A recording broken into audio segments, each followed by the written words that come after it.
There's a really sad fact with everything that's going on in London. Many people, and there are literally loads of them, feel forced into a corner. And one of the things they feel forced into is if they're a car owner, and that is changing their vehicle for something that's compliant, according to Sadiq Khan and his TFL cronies. And you'd think that, well, you would be safe. I brought you a video yesterday about a VW owner from Bierstead who found out to the contrary that even though he thought he was compliant, he wasn't. And I leave that link in the description below so you can go and have a look at that one. Well, a guy emailed me privately and said, he felt forced to change his car for a compliant vehicle, a van no less. And guess what? He still got fined.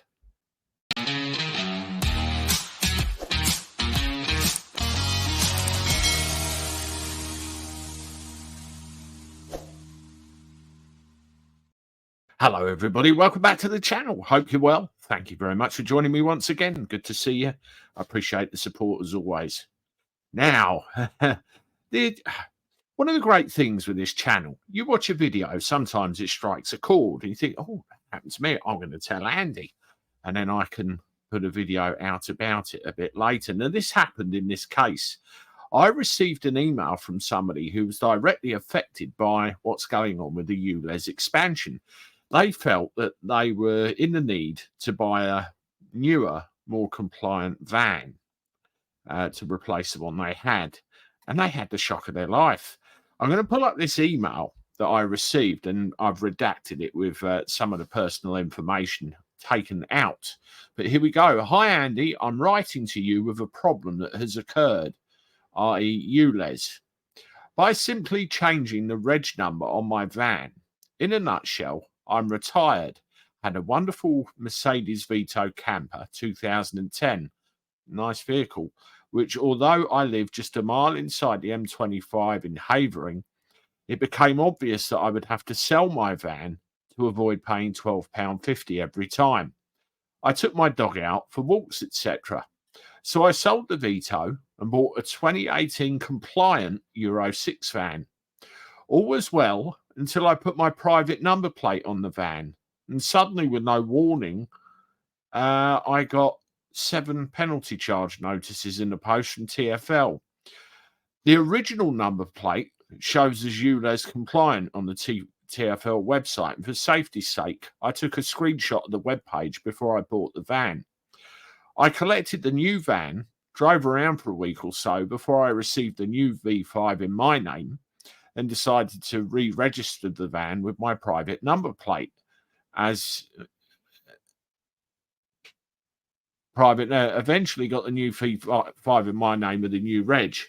Yesterday, I received 7 penalty charge notices showing my van with the new reg as being non-compliant. It's the same bloody van with a different number, but for some reason on the TFL ULEZ check website, it was showing as non-compliant. I don't know what criteria TFL used to establish compliance, but if you enter HIG 1427 on the motorway website, it shows as compliant. I now have the most distressing time writing all this to TFL via their Challenger PCM website with proof of the V5s, etc. How much effort would it take to establish it this year on my van? Plus, as I say, I had no warnings whatsoever. I am wondering if anyone else has had this problem. As of today, my private number is now showing as compliant on the TFL check website, but as yet, I've heard nothing back from TFL about the erroneous PCNs, which is a worry. What an absolute bucket shop Khan and his cronies at TFL are. The taxpayers' money they are wasting of this sort of unnecessary administration is criminal. Keep up the good work. Well, criminal it is. I mean, the whole thing is enforced by these cameras up here, there, and everywhere, either on posts or on the top end of a van. And all they're doing is scanning your number plate, checking it against a database and thinking compliant, non-compliant. It's like that kind of thing, isn't it? Now, I believe that you were probably caught with the crossover between moving your private plate from one van to the other where it is registered against a non-compliant vehicle, and now all of a sudden it's on a compliant vehicle and they've not caught up. That's what it seems like to me, but you're dead right. How is this allowed to happen? Isn't it a bit of a mess and unnecessary stress yet again? Now, if they don't budge on those 7 penalty charge notices, I would cite various things to them, like past precedent, the signs, no warnings, and if necessary, I'd involve your local MP. I know when I had a problem with this, that's exactly what I did too. Let me know if you've had similar experiences with this, TFL playing up like this, and what you did about it. Let's catalogue a lot of these experiences together because they will help.